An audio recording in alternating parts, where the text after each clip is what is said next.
Perihal keterangan saksi Richard Eliezer Pudiang Lumiu sebagai pelaku turut serta dalam berkas perkara terpisah, kami akan membahas mengenai peran dari saksi Richard Eliezer Pudiang Lumiu.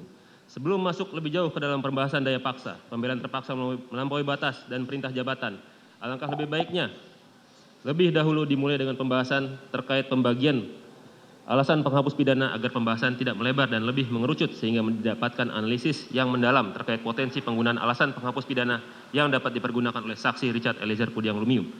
KUHP sendiri memang tidak membedakan dengan jelas tentang pembagian alasan penghapus pidana. Pembagian alasan penghapus pidana ini terdapat dalam doktrin yang berkembang dalam hukum pidana. Dari sudut pandang doktrin, alasan penghapus pidana dapat dibagi menjadi dua, yaitu alasan pemaaf dan alasan pembenar. Alasan pemaaf adalah alasan-alasan yang menghapuskan kesalahan pelaku. Oleh karena alasan ini menyangkut tentang kesalahan pelaku, maka alasan penghapus pidana ini berlaku hanya untuk diri pelaku. Sedangkan alasan pembenar adalah alasan-alasan yang menghapus sifat melawan hukum, perbuatan. Oleh karena alasan pembenar menyangkut tentang perbuatan, maka alasan ini berlaku untuk semua orang yang melakukan perbuatan tersebut. Perbedaan ini sebenarnya sangat bermanfaat dan diperlukan atau penting dalam hal terjadinya penyertaan dan keikutsertaan dalam suatu tindak pidana. Dalam hal suatu perbuatan dihalalkan, maka perbuatan itu sendiri tidak dapat dipidana. Mereka yang dengan salah satu cara ikut serta melakukan perbuatan itu, apapun bentuk pernyataannya, dengan beberapa kekecualian juga dihalalkan atau tidak dipidana. Apabila bagi pelaku hanya terdapat alasan pemaaf, maka masih ada kemungkinan bahwa orang yang membujuk, ikut serta melakukan, atau menyuruh melakukan, atau membantu melakukan dapat dipidana. Sedangkan pelaku utamanya tidak dipidana berdasarkan alasan pemaaf. Apabila dikaitkan dengan pembahasan di atas, maka alasan penghapus pidana yang berpotensi digunakan oleh saksi Richard Eliezer Pudiang Lumiu hanyalah alasan pemaaf. Karena dari fakta hukum yang terungkap di persidangan, hanya saksi Richard Eliezer Pudiang Lumiu lah yang nampak seolah-olah memiliki keadaan khusus mengenai dirinya yang dapat dipandang sebagai alasan yang cukup agar terlepas dari delik yang disangkakan kepadanya. Sehingga tidaklah tepat jika menggunakan alasan pembenar kepada saksi Richard Eliezer Pudiang Lumiu sebagai alasan penghapus pidananya. Yang mana apabila dikaitkan dengan pembahasan di atas, konsekuensi yang dari alasan pembenar adalah semua orang, yaitu saksi Ferdi Sambo, saksi Putri Candrawati, saksi Ricky Rizal Wibowo, dan terdakwa Kuat Ma'ruf yang ikut dalam perbuatan tersebut, apapun bentuk penyertaannya, tidak dapat dipidana oleh karena alasan pembenar menghapuskan sifat melawan hukum dari suatu perbuatan tersebut. Adapun yang termasuk dalam alasan pemaaf yang diatur dalam Kitab Undang-Undang Hukum Pidana, yaitu sebagai berikut. Pasal 44 KUHP, perbuatan dilakukan oleh orang yang tidak mampu bertanggung jawab. Perbuatan dilakukan karena terdapat daya paksa, pasal 48 KUHP. Perbuatan karena pembelaan terpaksa yang melampaui batas, pasal 49 ayat 2 KUHP. Perbuatan yang dilakukan untuk menjalankan perintah jabatan yang tidak sah, pasal 51 ayat 2 KUHP. Penuntut umum akan membahas perihal keadaan tersebut satu persatu. Pertama, daya paksa, pasal 48 KUHP. Menurut Simons, overmah itu dapat berupa keadaan terpaksa secara fisik dan keadaan terpaksa secara psikis. Secara fisik itu dapat terjadi karena paksaan yang dilakukan oleh orang ketiga, misalkan dengan memegang tangan orang yang dipaksa untuk menandatangani sepucuk surat di dalam kejahatan pemalsuan surat. Selanjutnya misalkan dengan dirampasnya kemerdekaan seseorang yang dipanggil sebagai saksi, termasuk pula ke dalam suatu perbuatan yang dilakukan karena terpaksa disebabkan bekerjanya kekuatan alam. Kemudian menurut Jonathan Hiring dianggap dibacakan. Menurut R. Susilo dianggap dibacakan. Kemudian bahwa perbuatan dilakukan dalam keadaan terpaksa ini dapat digolongkan sebagai alasan pembenar maupun alasan pemaaf.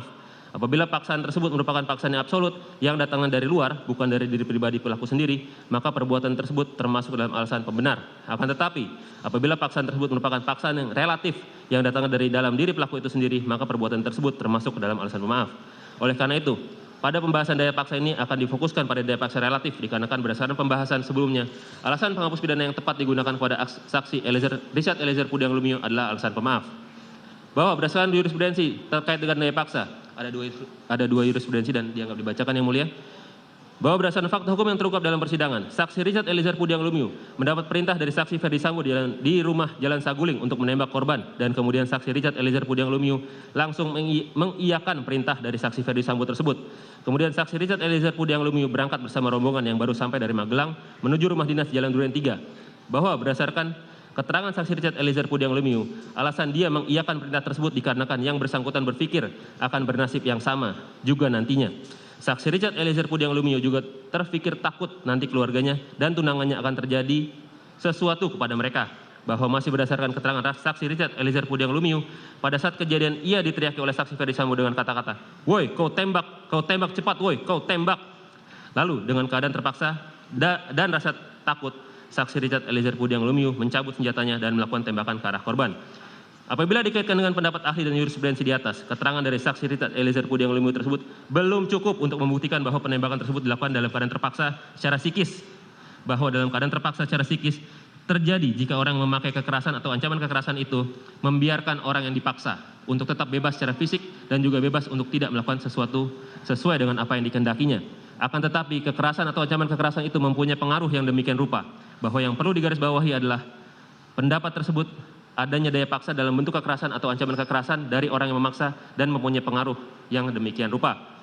Bahwa dari keterangan saksi Richard Eliezer Pudiang Lumiu tidak tergambar adanya paksaan baik itu dalam bentuk kekerasan maupun ancaman kekerasan yang mempunyai pengaruh demikian rupa dari saksi Ferdi Sambo yang mengakibatkan saksi Ferdi Sambo dalam keadaan tertekan secara psikis sehingga langsung mengiyakan perintah dari saksi Ferdi Sambo bahwa teriakan saksi Ferdi Sambo dengan kata-kata kau tembak cepat, woi kau tembak, tidak termasuk paksaan baik dalam bentuk kekerasan maupun ancaman kekerasan yang mempunyai pengaruh demikian rupa yang dapat mengakibatkan saksi Richard Eliezer Pudiang Lumiu dalam keadaan tertekan secara psikis sehingga saksi Richard Eliezer Pudiang Lumiu mencabut senjatanya dan melakukan tembakan ke arah korban.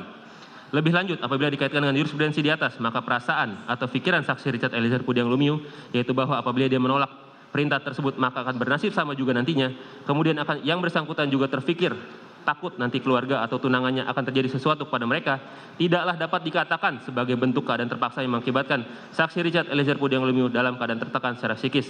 Dikarenakan keadaan terpaksa tidaklah dapat disandarkan pada perasaan pribadi. Terkait dengan pembelaan terpaksa yang melampaui batas, pasal 49 ayat 2 KUHP.